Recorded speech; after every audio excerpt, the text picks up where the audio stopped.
تو اس لیے وہ اس طرح کی باتیں کرتے ہیں۔ سب سے زیادہ فریب جس چیز میں دیکھتا ہوں وہ یہ ہے کہ جب یہ قرآن کی آیات جو ہیں اپنے جواب میں لکھتے ہیں، یہ میرے خیال میں سورہ احزاب کی وہ آیت ہے، یا ایھا الذین آمنوا، اعوذ باللہ من الشیطان الرجیم، یا ایھا الذین آمنوا لا تدخلوا بیوت النبی، اس کا اس کا حوالہ دیا ہوا ہے یہاں پر، اور کہا ہوا ہے کہ چونکہ رسول اللہ صلی اللہ علیہ وسلم کے گھروں میں داخلے کی اجازت نہیں ہے سوائے اجازت کے، تو اسی طرح یہ جو جماعت خانہ ہے یہ امام کا گھر ہے، تو امام کے گھر میں بھی داخل ہونے کی اجازت نہیں علاوہ اجازت کے۔ تو آپ دیکھیں، اب دیکھیں کتنا زیادہ، یعنی کس چیز کی آیت کو کہاں سے ملایا ہوا ہے۔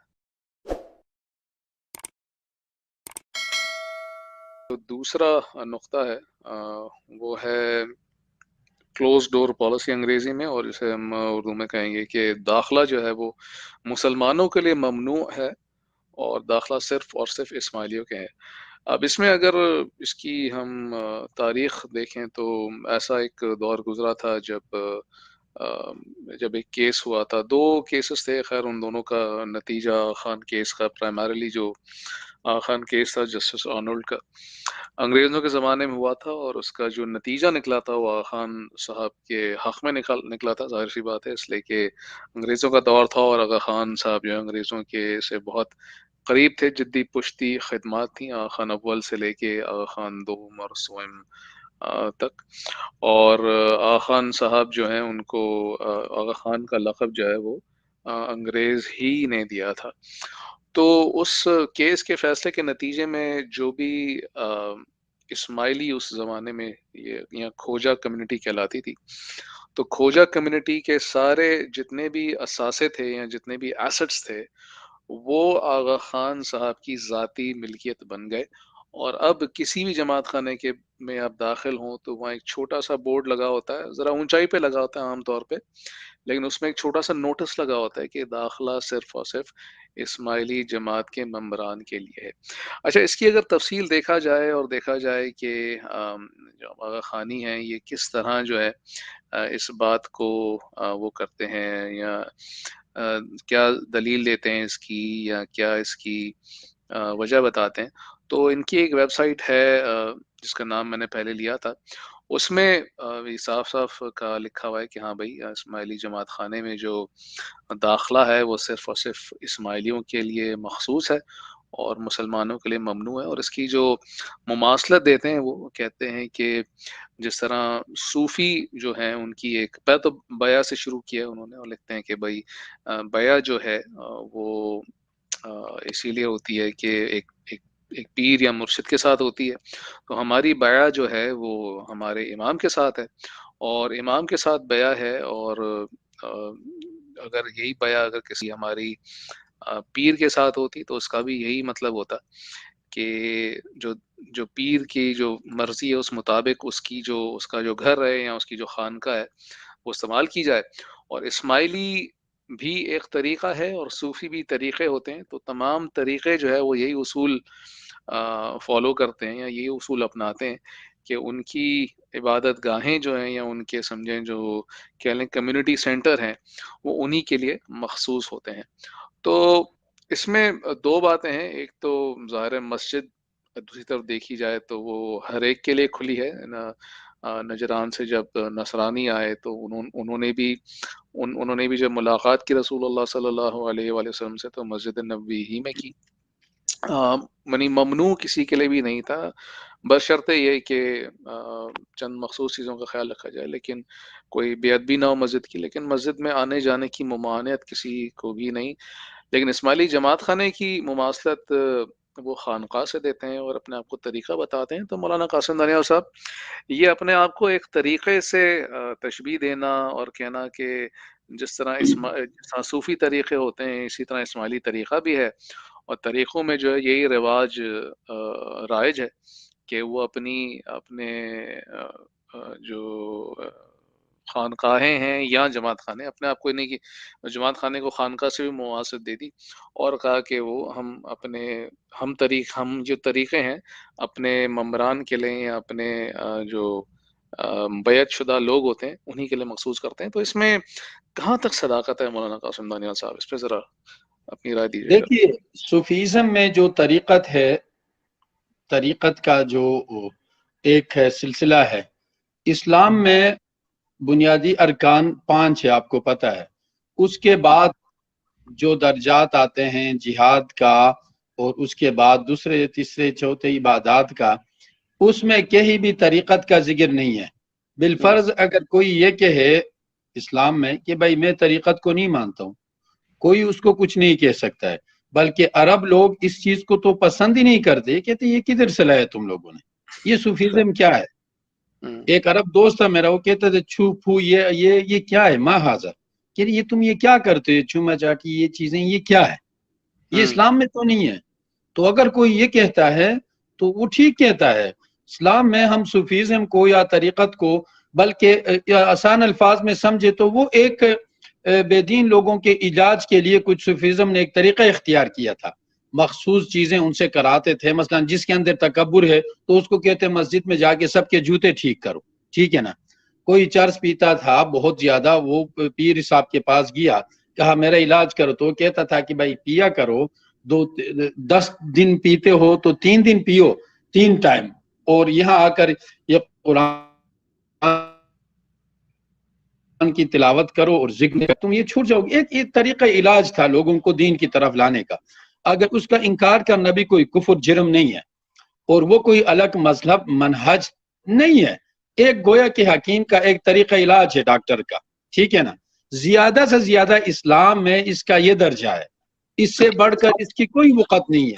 بہت بڑی کمیونٹی اسلام کا اس کو طریقت کو صوفیزم کو مانتا ہی نہیں ہے، لیکن وہ بعمل ہے تو سب سے نیک مسلمان ہے وہ.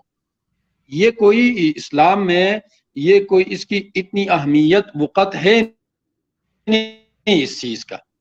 ایک طریقہ علاج سمجھے اس کو. ڈاکٹر جس طریقے سے علاج کرے، پیناڈول دے دے یا کیلپول دے دے یا کچھ اور دے دے اینٹی بائیوٹک، وہ اس کی مرضی ہے.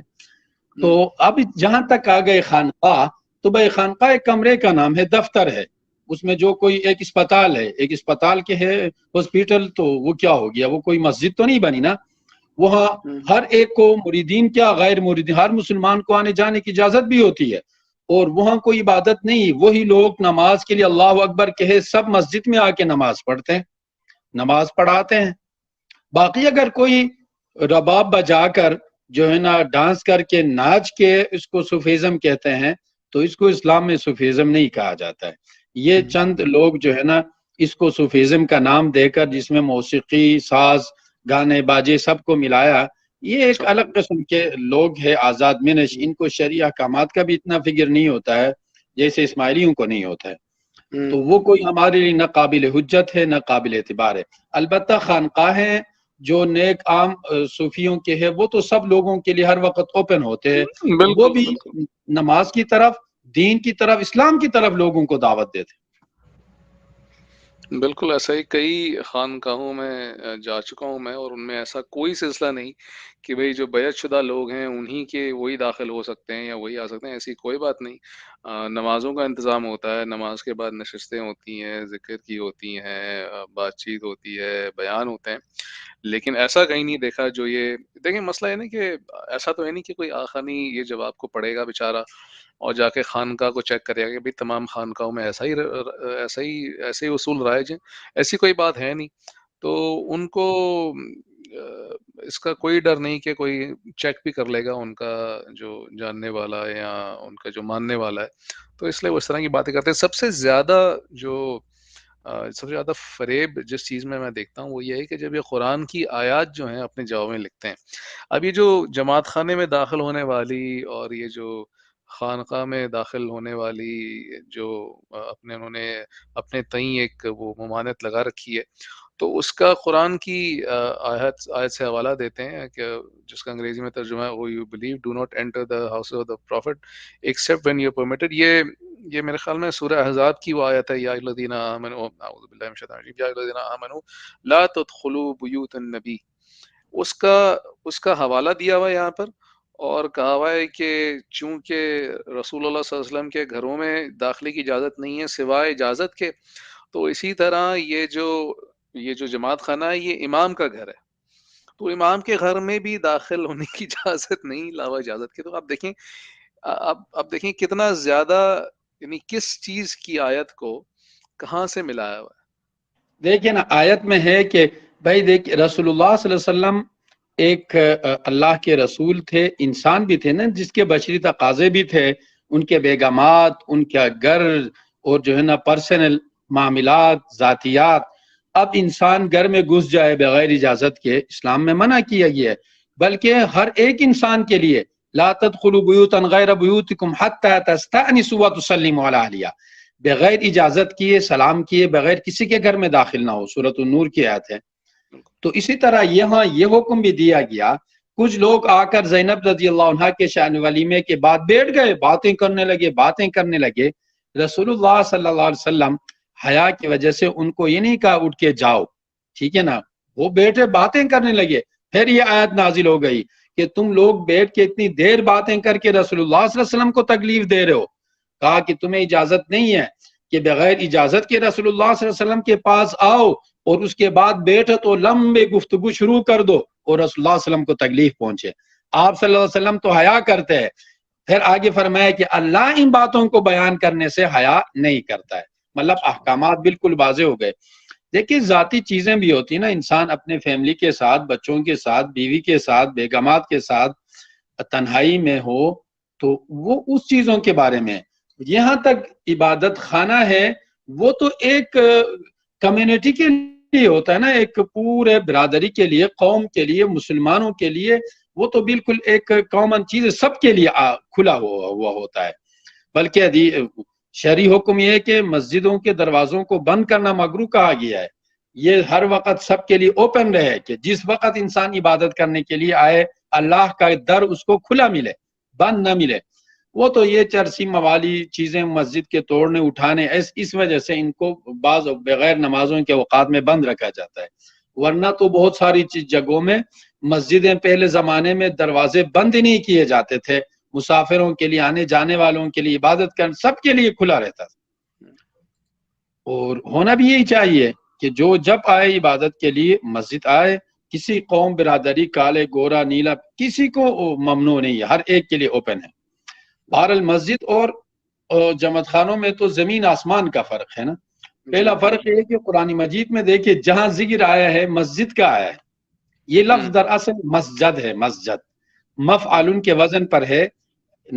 نماز، سجدے کا وقت، سجدے کی جگہ، مفعول مسجدن ہونا چاہیے تھا. خلاف قیاس یہ مسجد مشہور ہوا ہے عربک میں، اس لیے اس کو مسجد کہا جاتا ہے. اور شریعت میں اللہ سبحانہ و تعالیٰ کے عبادت کے لیے جو مخصوص گھر بنایا جاتا ہے، جو روئے کائنات میں سب سے پہلے مسجد حرم بنی تھی. پھر رسول اللہ صلی اللہ علیہ وسلم جب ہجرت کر کے مدینہ پہنچے، سب سے پہلے قباء میں اپنے گھر تعمیر نہیں کیا، سب سے پہلے قباء میں مسجد بنائی جس کو مسجد قباء کہتے ہیں. اب مدینے سے مسجد نبی سے باہر نکلے نا تو قباء قباء وہ ڈرائیور آواز دیتے، جہاں سے بالکل چند ہی میٹر پر، آدھا کلومیٹر یا کلومیٹر ہوگا مسجد ہے، پیدل بھی جا سکتے ہیں. قباء اس وقت وہ بہت دور تھا، مسجد دور تھی اور یہ جگہ چھوٹی تھی نا مسجد نبوی بھی. اب مسجد نبوی بڑھ کر پورا مدینہ مسجد نبوی بن گیا اور یہ قباء بھی فاصلہ کافی کم رہ گیا. تو یہ مسجد بنی تھی. اس کے بعد پھر قرآن میں مسجد زرار کا بھی ذکر ہے جس کو ڈھانے کا حکم تھا. اور قرآن میں آتا ہے کہ انما یعمر مساجد اللہ، یہاں جماعت خانے کا ذکر نہیں نا، جماعت گروپ کو کہتے ہیں. خانہ فارسی میں گھر کو کہتے ہیں، جماعت بھی فارسی میں گروپ کو کہتے ہیں. یہ تو فارسی کا لفظ ہے، فارسی سے بنا ہے، عربک کا لفظ ہی نہیں ہے. لفظی طور پر دیکھیں کتنا ڈیفرنس ہے. جب سجدے کی جگہ، سجدے کا مقام، سجدہ کرنے کی جگہ، عبادت کی جگہ مسجد کا ترجمہ ہے گروپ کا گھر، گروپ والوں کا گھر، تو یہ جماعت خانے کا ترجمہ ہے. تو کہہ رہے کہ یہاں قرآن میں دیکھیں انما یعمر مساجد اللہ، اللہ کے مسجدوں کو وہ لوگ آباد کرتے ہیں. کون؟ مسجد میں کون جاتا ہے؟ قرآن اس بات کی گواہی دیتا ہے کہ مسجد میں جانے والے من آمن باللہ والیوم الآخر، جو اللہ پر اور یوم آخرت پر ایمان رکھے. پتہ چلا کہ مسجد جانے والے مومن ہے. مومن ہی مسجد جاتا ہے، مومن ہو تو مسجد میں جاتا ہے. وَأَقَامَ الصَّلَاةَ، وہاں کیا کرتا ہے؟ نماز قائم کرتا ہے. وَآتَ الزَّکَاةَ، زکات دیتا ہے. وَلَمْ يَخْشَ إِلَّا اللَّهَ فَعَسَىٰ أَن يَكُونَ مِنَ، سوائے اللہ کے وہ کسی سے نہیں ڈرتا.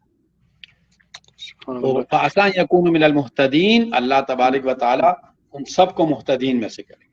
دیکھیں یہ آیت بالکل واضح ہے، اور اس کے علاوہ بھی سورۃ النور میں بھی آیا ہے کہ فی بیوت اذن اللہ ان ترفع ویذکر فیہا اسمہ یسبح لہ فیہا بالغدو والآصال، ان گھروں کو بلند و بالا کرنے کی، مسجدوں کو اونچا کرنے کی اللہ کے، جہاں پر اللہ کا ذکر کیا جاتا ہے، اور وہاں پر جانے والے کون ہیں؟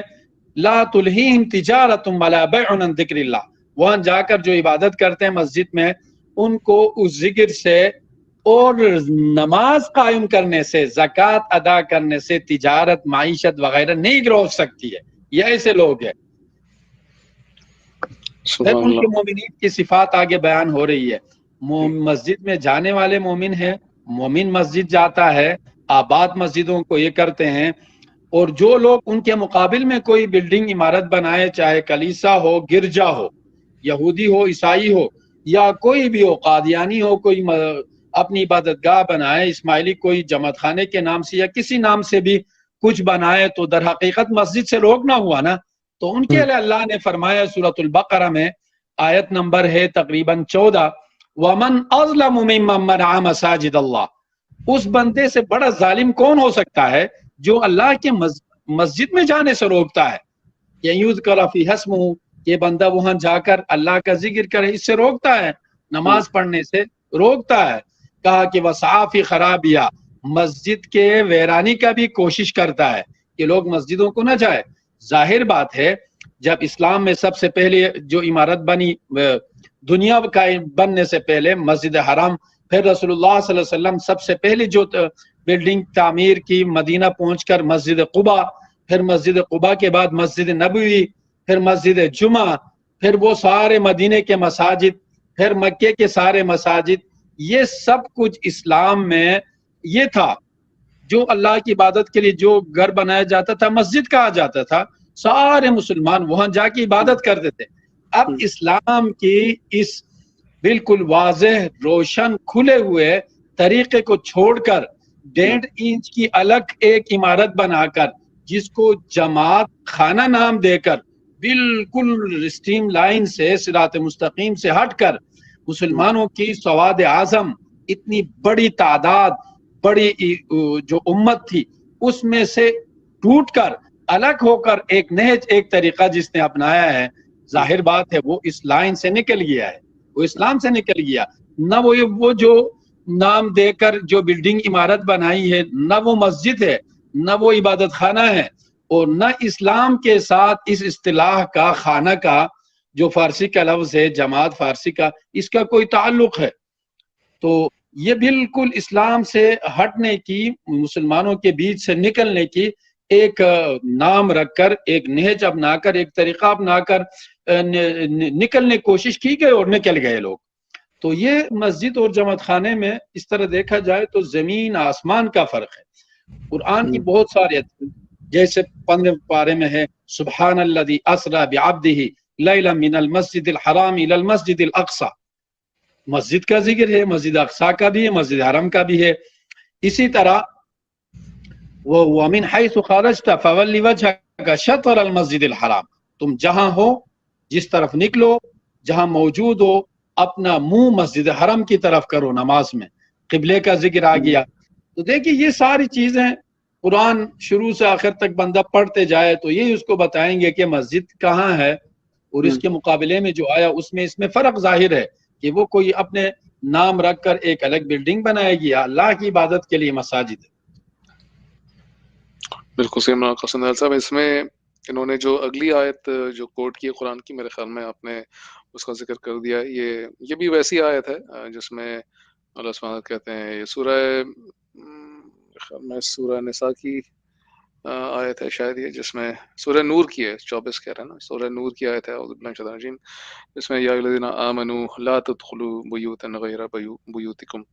تو یہ والی آیت بھی اسی آیت سے مواصل رکھتی ہے۔ تو اس کی بھی ظاہر جو شان نزول ہے وہ کچھ اور ہے، اور یہاں پر جو نہیں، وہ واضح بتا رہے ہیں نا، وہ آداب سکھا رہے، بھائی مومن ہو، مسلمان ہو، ایک دوسرے کے گھر میں یوں منہ اٹھا کے گھس مت جاؤ، بلکہ کیا کرو، حتی تستانسوا، وہ ان سے اجازت لے لو، دروازہ کٹکھٹاؤ، گھنٹی بجاؤ، کیا میں آپ کے گھر میں آ سکتا ہوں؟ اور وَتُسَلِّمُ عَلَىٰ أَهْلِهَا، اگر اجازت دے اندر داخل ہو جاؤ تو السلام علیکم ورحمۃ اللہ وبرکاتہ کہہ کر داخل ہو جاؤ. یہاں تو آداب سکھایا جا رہا ہے. ذالکم خیر لکم، یہ تمہارے لیے بہتر ہے، لعلکم تذکرون، اگر تم نصیحت حاصل کرو سمجھو تو یہ طریقہ تمہارے لیے بہترین ہے. یوں بھائی پرائیویسی کا خیال رکھنا ہے نا، یوں اٹھا کے کسی کے گھر میں گھس آداب کے بھی خلاف ہے نا. انسانی عقل بھی اس کو غلط سمجھتی ہے. بندہ جو ہے کس حالت میں ہے، کس کیفیت میں ہے، اور جو ہے نا پردہ میں بھی ہے یا نہیں ہے، خواتین ہے، بیٹیاں ہیں، بیگمات، تو یہ ہر ایک چاہے مسلم نہ بھی ہو ان کو بھی ان چیزوں کا، جس کے پاس عقل سلیم و احساس ہونا چاہیے. یہ تو یہاں آداب سکھایا جا رہا ہے، اس کے عبادت خانے میں داخل ہونے سے کیا تعلق؟ بالکل ٹھیک، بالکل ٹھیک.